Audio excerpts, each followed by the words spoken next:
Oral answer, and the first question stands in the name of the Honourable Annette King.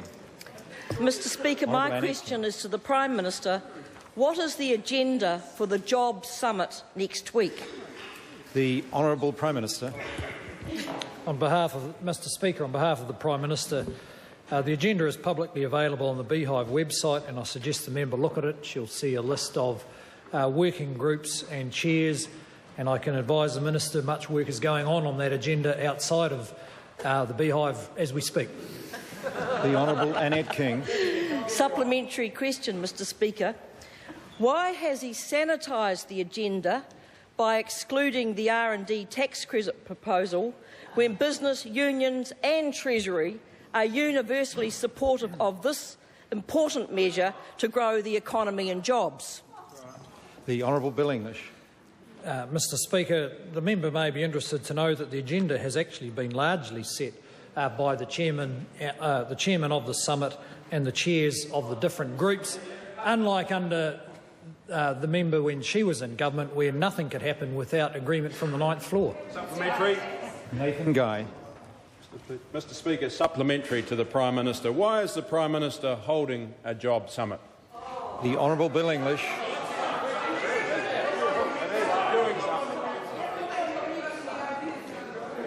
The Honourable Bill English.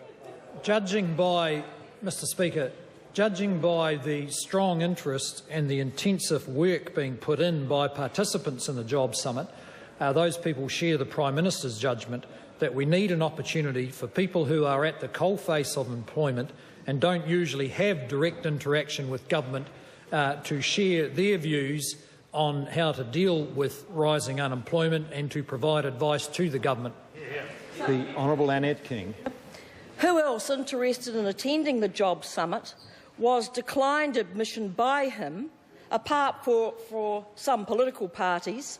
And why does he think elected representatives of the people are not appropriate participants for his summit unless they come from the ACT Party, United Future or the Maori Party? The Honourable Bill English. Well, Mr Speaker, a large number of people have been excluded from the Jobs Summit because there has been enormous interest, but it's been limited to a couple of hundred places. In my experience, elected representatives have ample opportunity to put their views, but people who are busy running businesses that are now struggling because of the economic downturn aren't often asked what they think. This is an opportunity. That's right. Jeanette Fitzsimons.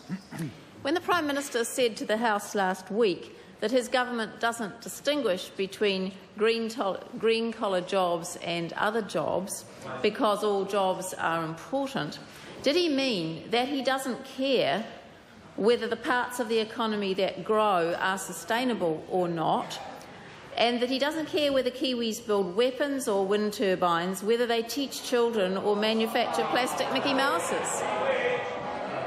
The Honourable Bill English. Speaker.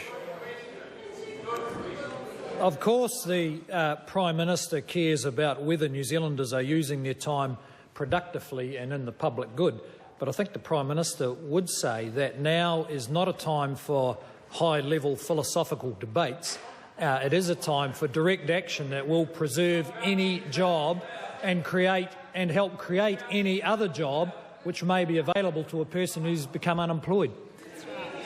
The Honourable Annette King. Why has he decided to limit the involvement of some political parties in the search for measures that would create jobs to the parliamentary process only, as he stated in a letter to the Leader of the Opposition yesterday? The Honourable Bill English. Well, Mr Speaker, I couldn't have... That is one reason, that the Labor Party did have 9 years. The country has had the benefit of many thousands of attempts by them. This summit is for the opportunity for people who are at the coalface to be heard. The opposition can be heard every single day Parliament is open and every other day in the media. The Honourable Luamanaval Winnie Laban. Mr Speaker, my question is to the Prime Minister. Can he give us assurance that there will be adequate representation of Pacific peoples at the Jobs Summit next week and that all Pacific members of Parliament have been invited to attend? The Honourable Bill English. Mr Speaker, I can give the member assurances about representations of Pacifica people. In fact, this morning the Minister of Finance attended a whānau here in Wellington, which was intended to, in the same way as the Maori hui held a couple of weeks ago, intended to elicit ideas which representatives of that community can present to the summit. Catherine Delahunty. To the Prime Minister, what percentage of non-government groups invited to the Job Summit are women's organisations, given the fact that women are 46.7% of the workforce? The Honourable Bill English. Mr. Speaker, I can't tell the member the answer.